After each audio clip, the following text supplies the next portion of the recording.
విద్యుద్దామసమప్రభాం మృగపతిస్కందస్థితాం భీషణాం కన్యాభిః కరవాలఖేటవిలసద్దస్తాభిరాసేవితాం హస్తైశ్చక్రగదాశిఖేటవిశిఖాంశ్చాపం గుణంతర్జనీం బిభ్రాణామనలాత్మికాం శశిధరాం దుర్గాం త్రినేత్రాం భజే. చండీ పరాంబార్పణమస్తు. శ్రీ గురుభ్యో నమః. ETV life ఆధ్యాత్మిక ఛానల్ ప్రేక్షకులకు స్వాగతం. వేదసారం అనేటువంటి కార్యక్రమంలో వేద అంతర్గతమైనటువంటి మంత్రశాస్త్ర విధుల గురించి మనం తెలుసుకుంటూ ఉన్నాం. ఇందులో భాగంగా మనం వైదికమైనటువంటి అంటే వైదిక పరమైన పూజలు ఆచరిస్తూ ఉంటాం. ప్రతిరోజు ఇంట్లో దేవతారాధన కావచ్చు, మన ఇంటికి ఎవరైనా బ్రహ్మగారు వస్తే ఇంట్లో చేసుకునే వ్రతాలు పూజలు ఇత్యాదులు కావచ్చు, ఇంట్లో జరిగేటువంటి మంగళప్రదమైన కార్యక్రమాలు కావచ్చు. ఏ కార్యక్రమానికైనా ఆచమనంతో ప్రారంభం అవుతుంది. ఆ కార్యక్రమం కేశవాయ నమః, నారాయణాయ నమః, మాధవాయ నమః, ఇది సాధారణమైనటువంటి ఆచమనం. దీన్ని పురాణాచమనం అని చెప్తారు.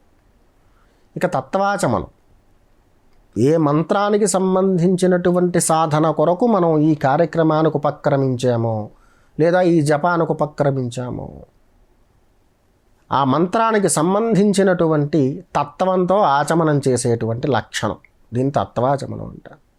మనలో మహాగణపతి కావచ్చు, కొందరైతే పెద్ద పెద్ద మంత్రాలు చెప్పుకుంటారు, రాజశ్యామల ఇత్యాదులు, భైరవం ఇలాంటి.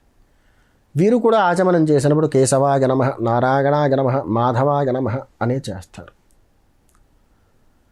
ఇందులో తత్వాచమనం అనేది ప్రత్యేకంగా మంత్రశాస్త్రానికి సంపూర్ణంగా సంబంధించినటువంటి ఆచమన విధి. మంత్రశాస్త్రంలో మనం చేసేది మహాగణపతి అయినా రాజశ్యామలైనా భైరవం అయినా సరే తత్వాచమనాన్ని మాత్రమే చేయాలి. ఇది తెలియక చాలామంది పురాణాచమనం చేస్తూ ఉన్నారు. తత్వాచమనంలో మనం ఏదైతే మంత్రాన్ని గ్రహించామో, ఓం అనేది మంత్రం అయితే కనుక దాని తర్వాత మూలమంత్రం ఎంతైనా ఉండనివ్వండి, ఆ మూలమంత్రం అంతా కూడా చెప్పాలి. ఎంతవరకు ప్రకటించవచ్చో అంతవరకు విధులు ప్రకటించాలనేటువంటి నియమ అనుసారంగా నేను మీకు చెప్తున్నాను. ఓం అనేది మూలమంత్రం అయితే కనుక చేతిలో నీళ్లు పోసుకోవాలి. ఆ నీళ్ళు ఎంత, మినుప గింజ ములిగినంత ప్రమాణమే, చెయ్యి మొత్తం నిండిపోయేలా కాదు. అది కూడా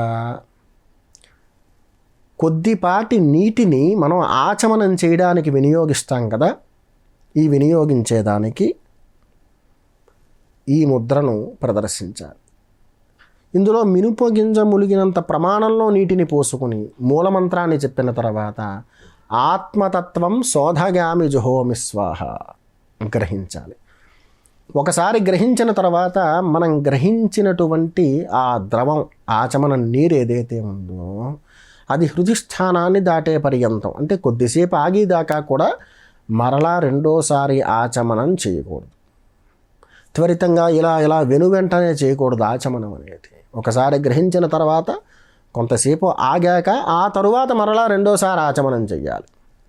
మొదటిసారి చేసినప్పుడు ఏం చెప్పాను, ఆత్మతత్వం శోధగామి జుహోమి స్వాహ, గ్రహణ అయిపోయింది. మరలా చేతిలో నీళ్లు పోసుకున్నాం, మూలమంత్రం చెప్పాం. విద్యాతత్వం శోధగామి జుహోమి స్వాహ, స్వాహ అన్నప్పుడు గ్రహణ చేయాలన్నమాట. మళ్ళీ చేతిలో నీళ్లు పోసుకున్నాం, కొంతసేపు ఆగాం, మూలమంత్రాన్ని మరలా చెప్పాం. శివతత్వం శోధగామి జుహోమి స్వాహ, మూడోసారి కూడా అయింది.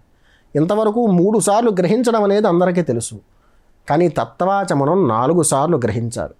3 సార్లు వైదిక పరమైనటువంటి క్రియలకి పురాణాచమనంలో ఉంటుంది, 4 సార్లు తత్వాచమనం మంత్రశాస్త్రంలో ఉంటుంది. చేతిలో మరలా నీళ్లు పోసుకున్నాక కొద్దిపాటి నీరే మూలమంత్రం చెప్పి సర్వతత్వం శోధగామి జుహోమి స్వాహ గ్రహించాలి. ఆ తర్వాత హస్తం ప్రక్షాళిగా చేయగలుక్కోవాలి. ఎప్పుడైనా తత్వాచమనం చేసిన తర్వాత భూతోచ్చాటన అనేది చేస్తారు. సాధారణంగా వైదికమైనటువంటి క్రియల్లో ఉత్తిష్టంతు భూత పిశాచాః అని ఉంటుంది. మంత్రశాస్త్రానికి సంబంధించి అపసర్పంతు ఏ భూతాః యా భూతా భూమిభారకాః ఏ భూతా విఘ్నకర్తారః తేన స్యంతు శివాజ్ఞగా, శివాజ్ఞ చేత ఏ భూతములైతే నేను ఆచరించేటువంటి విధికి ప్రతిబంధకం సృష్టించాలని చూస్తున్నాయో అటువంటివన్నీ కూడా ఉచ్చాటన అయిపోవాలి, ఇక్కడి నుంచి వెళ్ళిపోవాలి. ఏవైతే భూమికి భారంగా ఉన్నాయో అవన్నీ కూడా పక్కకి జరిగిపోవాలి అని చెప్పి భూతోచ్చాటన చెయ్యాలి. ఒకవేళ వటుక భైరవానికి సంబంధించినటువంటి మంత్రాన్ని గ్రహించిన వారైతే కనుక భూతోచ్చాటన అయిన తర్వాత భైరవ దిగ్బంధన విధంతా కూడా నిర్వర్తించుకోవచ్చు.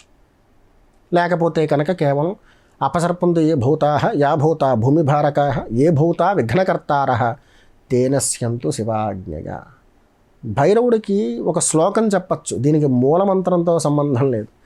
తీక్ష్ణ దంష్ట్ర మహాకాయ కల్పాంతర్దహనోపమ భైరవాగ నమస్తుభ్యం అనుజ్ఞాన్ ధాతుమర్హసి. భైరవుడికి ఈ శ్లోకం చెప్పి నమస్కారం చేసుకుని భైరవాజ్ఞాం గృహీత్వా అనాలి. భైరవుడి యొక్క ఆజ్ఞ తీసుకోవాలి ఈ జపం చేసుకోవడానికి. ఆ తరువాత దేశకాల సంకీర్తనలోకి ప్రవేశించాలి. ఈరోజు తిథేవిటి, నక్షత్రం, వారం ఇవన్నీ చెబుతాం కదా, దేశకాల సంకీర్తన. ఇక్కడ మనం గోత్రనామాలు చెప్పుకునేటప్పుడు ఆచమనం చేసి ఈ సాధనా విధి నిర్వర్తించేటువంటి వ్యక్తి బ్రహ్మచారి అయితే కనుక గోత్ర అన్నప్పుడు వాళ్ళ గోత్రం చెప్పుకుని నామధేయోహం అని చెప్పుకోవాలి. వాళ్ళ పేరుకి అహం నామధేయోహం, నామధేయ ఇవన్నీ చెప్పక్కర్లేదు. గృహస్థ అయితే కనుక తను ఆచరించేటువంటి విధానం మంగళప్రదమైందైతే కనుక అప్పుడు భార్య పేరు ఉదహరించవచ్చు. ఖచ్చితంగా చెప్పాలని నియమం ఏం లేదు. ఎందుకంటే యజ్ఞఫలం కుటుంబం మొత్తానికి కూడా వర్తించబడుతుంది. ఇంట్లో ఉన్న వాళ్ళందరి పేర్లు చెప్పక్కర్లేదు. కుటుంబ వృద్ధి కొరకు నా కుటుంబం బాగుండాలని నేను చేసేటువంటి క్రియ కాబట్టి ఈ కుటుంబంలో ఉన్న వాళ్ళందరినీ ఉదహరించక్కర్లేదు. మమ సహకుటుంబానాం సర్వత్రా రక్షణార్థం మహాగణపతి మూలమంత్ర జపాంగ న్యాస జపే వినియోగ అని నీళ్ళు విడిచిపెట్టారు. ఇదంతా మళ్ళీ ఎందుకు చెప్పారండి? తత్వాచమనం చెప్తా అన్నారు, న్యాసం చెప్తా అన్నారు కదా. అంటే ఈ రెండింటి మధ్యలో ఈ భాగం చాలా ముఖ్యమైనది, అందుచేతనే దీన్ని ఉదాహరించడం జరిగింది. వివాహం కానటువంటి బ్రహ్మచారి సంకల్పం చేసేటప్పుడు నామధేయస్య అని కానీ ఇంకో శబ్దాన్ని కానీ ఉపయోగించకూడదు. నామధేయోహం అనాలి. మమ ఉపాత దురదక్షయ ద్వారా శ్రీ పరమేశ్వర ప్రీత్యర్థం మహాగణపతి జపం చేయాలనుకుంటున్నాం. ఇప్పుడు మనం న్యాసాలు చేయడానికి అర్హులమయ్యాం. సంకల్పం చెప్పిన తర్వాత మహాగణపతి ప్రసాద సిద్ధ్యర్థే మమ సహకుటుంబానాం రక్షణార్థే మహాగణపతి మూలమంత్ర జపాంగన్యాస జపే వినియోగ. మంత్రం చెప్పుకున్నటువంటి తొలి రోజుల్లో దానికి కామ్యాన్ని ఆపాదించకూడదు. నాకు ధనకనక వస్తువాహన సమృద్ధ్యర్థం, నా కామ్యాలన్నీ తీరడం కోసం నేను ఫలానా కార్యక్రమం కోసం నేను మహాగణపతి జపం చేస్తున్నాను అని ఉదహరించకూడదు. అలా చెప్పడం వల్ల యజ్ఞఫలం మీద దాని ప్రభావం ఉంటుంది. ఎవరు అలా చెప్తారంటే తత్వానికి ఉన్నటువంటి పటుత్వం, అంటే దైవశక్తిని నమ్మని వాడు ఏం చేస్తారంటే ఈ పూట చేసేదానికి ఈ పూట కూలిచ్చే అన్నట్టుగాను, ఈ పూట చేసే గంట జపానికి మనం పావు గంట కామ్యాలు చెప్పేసుకుంటాం. దానివల్ల ఉపయోగం లేదు. మనం ఏ దేవీ దేవతల యొక్క మూలమంత్రాన్ని జపం చేయాలనుకుంటున్నామో వాళ్ళ ప్రీత్యర్థం అని చెప్పండి, మంగళప్రదమైన ఫలితం ఉంటుంది. నాకు ఆ కోరిక ఉంది కాబట్టి, అంటే నాకు ఈ సమస్యను తీర్చని చెప్పి ఒకటి మెడలో దండ వేయకూడదు. అధికారి అయినా సరే మనం ఎప్పుడైతే దాన్ని ప్రదర్శించామో, మనం ఒకవేళ దండ వేసినా దాన్ని ఆనందంగా తీసుకోవడతాం. నాకేం అక్కర్లేదండి, మీరు ఆనందంగా ఉంటే చాలని చెప్పామనుకోండి, నీకేం సమస్యలు ఉన్నాయని ఆయన అడుగుతాడు. మనం ఏమీ లేవన్నా కూడా పక్కవాడిని కనుక్కునేనా మనకు ఏమైనా సమస్యలు ఉంటే తీర్చేస్తూ ఉంటాడు. భగవంతుడు కూడా అంతే. కామ్యాలు ఎప్పుడు కూడా వెలిబొచ్చకూడదు సంకల్పాలలో. ఇక్కడ దాకా పూర్తయింది. ప్రతి మూలమంత్రాన్ని కూడా ఒకే రకంగా సాధనా నిమిత్యార్థం ప్రారంభం చేస్తాం. మనం ఎవరినైతే ఉద్దేశించి ఎవరి జపం అయితే చేస్తున్నామో వాళ్ళ స్వరూపాన్ని మనస్సులో భావించి వారికి నమస్కారం చేయాలి. మహామంత్రస్య అన్నప్పుడు భంగం ఇది, నమస్కారం చేయాలి, ఊరికే కూర్చోకూడదు. ఇక ప్రతి మంత్రాన్ని కూడా ప్రతిపాదించినటువంటి ఋషి ఉంటాడు. చాలామంది క్రియలు చేసేస్తారు, ఆ క్రియకు అర్థం తెలియదు. ఋషి అంటే ఆ మంత్రాన్ని ప్రకటించినవాడు. సుబ్రహ్మణ్యమే ఉంది. సుబ్రహ్మణ్యం అనేటువంటి మంత్రానికి సంబంధించిన విధుల్లో 90 రకాల ఉపమంత్రాలు ఉంటాయి. ఇందులో కొన్ని ఒక్కో ఋషి ప్రతిపాదించినవి. అలాగా ప్రతి మంత్రాన్ని కూడా ప్రతిపాదించేదానికి ఒక ఋషి ఉంటాడు. ఎవరైతే ఈ ఫార్ములాని కనిపెట్టిన వాడు ఉన్నాడో ఆయన ఋషి అంటారండి. ఇక ఈ ఋషి అనేటువంటి శబ్దాన్ని మనం పలికేటప్పుడు మన శిరస్సు నెత్తి మీద ఉండాలి. ఈ ఋషి అనేటువంటి శబ్దం మనం చెప్పేటప్పుడు ఒత్తిడి చేస్తూ శిరస్సును ముట్టుకోవడం కాదు, శిరస్సు మీద ఒత్తిడి చేయాలి. ఏదో ఫలానా ఋషి. ఇక్కడ ఛందస్సు అని ఉంటుంది తర్వాత, ఋషి తర్వాత. ఛందస్సు అంటే ప్రాకృతికంగా ఆ శక్తి ఉందనుకోండి, ఆ శక్తిని మన ముఖానికి ఆపాదించుకోవడాన్ని ఛందస్సు అంటారు. ఏదో గాయత్రి ఛంద అని ఉంది. ఆ గాయత్రి ఛంద అన్నప్పుడు ఇలా అనకూడదు. ప్రాకృతికమైనటువంటిది బయట బాహ్యంగా ఉన్నటువంటి శక్తి, ప్రాకృతికమైనటువంటి శక్తిని మనం చేతుల ద్వారా గ్రహించి ముఖానికి ఆపాదించి శ్వాసని తీసుకోవడం, అది ఛందస్సు. మనకి గొప్ప వర్చస్సుని ప్రకటిస్తుంది, కలగజేస్తుంది. ఆ ఛందస్సుకు ఒక గాయత్రియో ఏదో ఒక ఛందస్సు ఉంటుంది. ఆ ఛందస్సు చెప్పి ప్రకృతి నుంచి ఆ తత్వాన్ని తీసుకొచ్చి మన వర్చస్సుకు ఆపాదించాలి. తర్వాత దేవత అని ఉంటుంది. మహాగణపతి అనుకోండి, శ్రీమన్ మహాగణాధిపతి దేవత. దేవత ఎక్కడ ఉంటుంది? హృది స్థానంలో ఉంటుంది. ఇది ఎందుకు వివరం చెప్తున్నానంటే మహాగణపతి కోసం కాదు, మీరు ఏ మంత్రం చేసినా ఇంతే విధానం ఉంటుంది. అక్కడ మారేది ఏమిటంటే ఆ దేవుడి పేరేమిటో, ఋషి ఏమిటో, ఛందస్సు ఏమిటో, ఇవే మారతాయి తప్ప మిగిలిన క్రియ అంతా ఇదే. దేవత ఎప్పుడు హృదయ స్థానంలో ఉంటుంది కాబట్టి హృదయం మీద చెయ్యి పెట్టుకునేలాగా శ్రీ మహాగణాధిపతి దేవత అని స్మరణ చేయాలి. ఇక్కడ బీజం అనే శబ్దం వస్తుంది. దీని తర్వాత పురుషులైతే కనుక పరోక్షంగా జననాంగాన్ని స్పృశించాలి. స్త్రీలైతే కనుక వారి ముందున్న భూభాగం నేలను ముట్టుకోవాలి. దీంట్లో ఓం అనేది బీజం అనుకోండి. నేను ఇందులో మూలమంత్రానికి నిజంగా ఏదైతే చెప్పబడి ఉంటుందో దాన్ని మార్చే చెప్తాను. ఎందుకంటే మూలమంత్రాన్ని ప్రకటించడం నా ఉద్దేశం కాదు కాబట్టి ప్రతి దాంట్లోనూ నిజంగా అక్కడ ఇంకొక బీజం ఉంటే అది మార్చి ఇంకో బీజం చెప్తూ ఉంటాను. దాంట్లో మీరు అర్థం చేసుకోగలరు. ఓం బీజం అన్నారు.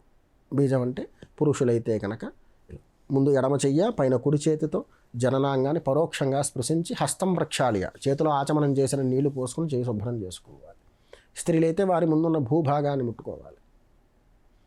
తర్వాత శక్తి అని ఉంటుంది. శక్తి అంటే బొటన వేళ్ళు తొడల మీద, మిగిలిన 4 వేళ్ళు పాదాలని మనం బాసమటం వేసి కూర్చుంటాం కదా, మన చేతులు ఎలా పెట్టుకుంటే బొటన వేళ్ళు తొడ భాగంలో, ఇక ఈ 4 వేళ్ళు కూడా పాదాలని స్పృశించాలి. అప్పుడు కొంతమంది హస్త ప్రక్షాళన చేస్తారు, కొంతమంది చేయరు. శక్తి దాకా పూర్తయింది. కీలకం అంటే సర్వాంగాలు అని. నీ సర్వాంగాల్ని చూపించంటే దానికి ఒక ప్రదర్శనకు ఒక ముద్ర ఉంటుంది ప్రతిదానికి, అలాగే చూపిస్తారు. సర్వాంగే అన్నప్పుడు మంత్రాలకు సంబంధించిన న్యాసాలు చేస్తున్నప్పుడు ఇలా సర్వాంగే ఇలా ప్రదర్శన చేస్తారు. మమ మహాగణపతి ప్రసాద సిద్ధ్యర్థే మహాగణపతి మూలమంత్ర జపే వినియోగ, చేతిలో నీళ్లు పోసుకుని విడిచిపెట్టేస్తారు. ఓం అంగుష్టాభ్యాం నమః అన్నారు. మన వాళ్ళు ఇలా ఓం అంగుష్టాభ్యా నమః అంటారు. మళ్ళీ ఓం తర్జనేభ్యా నమః, ఇది ఓం తర్జనేభ్యా నమః, ఓం మధ్యమాభ్యా నమః, ఓం అనామికాభ్యా నమః, ఓం కనిష్ఠికాభ్యా నమః ఇలా అన్నారు. ఇక్కడ ఏం జరుగుతోంది? శరీరం అంతా లోపలే ఉంది. అంటే ఇది శరీరం. దీని నుంచి మనం ఇలా అంటున్నాం. న్యాసాల యొక్క అర్థం ఏంటి? శరీరానికి ప్రాకృతికమైనటువంటి తత్వాన్ని శరీరానికి ఆపాదించుకోమన్నాడు. మనకు ఎదురుగా ఓ వ్యక్తి ఉన్నాడు. ఆ వ్యక్తిని మనం పిలవాలి. ఇలా రండి అంటావా, ఇలా రండి అంటావా? ఈ రెండిట్లో చాలా తేడా ఉంది. న్యాసాలు చేసేటప్పుడు బయట నుంచి ఒక శక్తిని మన శరీరానికి ఆపాదించాలంటే ఇలా లోపల కనాలా, ఇలా బయట కనాలా, ఇది మనం ఆలోచిస్తే అర్థం. కానీ కొన్ని సంవత్సరాల నుంచి విధులు మారిపోయాయి. ఎంత పెద్ద పండితుడి దగ్గరికి వెళ్తున్నా సరే అంగన్యాసాలు కరన్యాసాలు చేసేటప్పుడు బాహ్యంగా బయటికి విడుదల చేస్తున్నారు. వాస్తవంగా అది గ్రహించేటువంటి తత్వం. ఓం అనే బీజంతో చేయాలంటే చూడండి, ఓం అంగుష్టాభ్యా నమః ఇలా లోపలికి పిలవాలి. ఈ ఒక్కదానికి మాత్రమే తర్జన ఉపయోగిస్తారు ఇలాగ. తర్వాత నుంచి అన్నిటికీ కూడా అంగుష్టమే. ఓం అంగుష్టాభ్యా నమః, ఓం తర్జనీభ్యా నమః లోపలికి పిలిచాను చూడండి, ఓం మధ్యమాభ్యా నమః, ఓం అనామికాభ్యా నమః, ఓం కనిష్ఠికాభ్యా నమః, ఓం కరతలకర పృష్ఠాభ్యా నమః. ఇది కరన్యాసం అంటే ఇలా చేయాలి. బయట ఉన్నదాన్ని శరీరంలోకి పిలవాలి. ప్రాకృతికమైనటువంటి శక్తిని శరీరానికి ఆపాదించేటువంటి క్రియలో భాగంగా న్యాసాలు లోపలికి చేస్తే కనుక ఆ తత్వం అంతా కూడా లోపలికి ప్రవేశిస్తుంది. అంగన్యాసాలు చేసేటప్పుడు కుడి చేత్తో చేస్తాం కదా, ఎక్కువగా ఒక కవచాయహం అనే దానికి మినహాయించి మిగిలిందంతా కుడి చేతితోటి చేస్తాం. మనం శరీరాంగాల్లో దేని స్పృశిస్తున్నామో దాని మీద పీడనం కలిగించాలి, కాస్త ఒత్తిడి చేయాలి. ఓం అనే దాంతో అంగన్యాసాలు చేద్దాం. ఓం హృదయాయ నమః, హృదయం మీద ఒత్తిడి చేయాలి. ఓం శిరసే స్వాహ, ఓం శిఖాయై వౌషటు. ఈ చాలామంది శిఖాయై వౌషటు దగ్గర శిఖాయై వషట్ అంటారు. వషటు శబ్దం కన్నా వౌషటు శబ్దమే ప్రధానంగా ఎక్కువ మంది వినియోగించేది. శిఖాయై వౌషటు. ఈ శిఖాయై వౌషటు అన్నప్పుడు కొంతమంది ఇలా చిటికలు వేస్తారు. ఇలా వేయకండి. శిఖాయై వౌషటు అన్నప్పుడు శిఖను ముట్టుకుంటే చాలు. ఇలా ఓం కవచాయహం, కుడిచే పైకి ఉండాలి. ఇలాగ ఓం నేత్రత్రయాయ వౌషటు, మధ్యవేలు బొట్టు పెట్టుకునే ప్రదేశం మీద ఒత్తిడి చెయ్యాలి. అటు ఇటు ఉన్నటువంటి వేళ్ళు అంటే తర్జని అనామిక రెండు కళ్ళ మీద ఉండాలి, అక్కడ కూడా ఒత్తిడి చెయ్యాలి. ఆ గుడ్లు అంటే కనుగుడ్లు ఉంటాయి కదా, వీటిని కేంద్రీకృతం చేయాలి, మధ్యలోకి తీసుకొస్తూ. నేత్రత్రయాయ వౌషట్ అంటే మన యొక్క దృష్టి అంతటినీ కూడా కేంద్రీకరణ చేయడం అన్నమాట. ఓం అస్త్రాయ పటు, అస్త్రాయ పటు అన్నప్పుడు దిష్టి తీసుకున్నప్పుడు చేతిని ఎలాగైతే తల చుట్టూ తిప్పుకుంటామో అలా తిప్పుకోవడమే. దానికి చిటికలు వేయడాలు చప్పట్లు కొట్టాలి, ఏం చేయక్కర్లేదు. ఇలా చుట్టూ తిప్పి మనం వలయాన్ని సృష్టించుకోమన్నాడు ఓం అనేటువంటి బీజంతో. ఈ ఓం అనేది ఉదాహరణకు చెప్తున్నాను, మీ మంత్రంలో ఎలా ఉందో అలాగే చేసుకోండి. ఓం అస్త్రాయ పటు. ఆ పటు అన్నప్పుడు శబ్దం పడాలి అక్కడ, అస్త్రాయ పటు అలాగే. ఇందులో చాలామంది ఫట్ అంటారు. తెలుగులో ఎక్కడా కూడా ఫా అనే శబ్దం ఉండదు. ఫాని రాయలేం మనం. ఫట్, పిహెచ్ఏటి, ఫట్, అస్త్రాయ ఫట్. భూర్భువస్సువారు అమితి దిగ్బంధ, కుడి చేయి ఎదరకొచ్చేసేయాలి.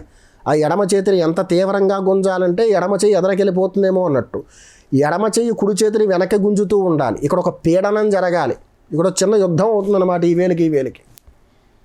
అది దిగ్బంధన ముద్ర అనమాట. ఆ దిగ్బంధన ముద్ర వేసిన తర్వాత అప్పుడు ధ్యాన శ్లోకం చెప్పాలి, మంత్రానికి సంబంధించిన ధ్యాన శ్లోకం చెప్పాలి. తర్వాత లమిత్యాది పంచోపచార పూజ చేయాలి.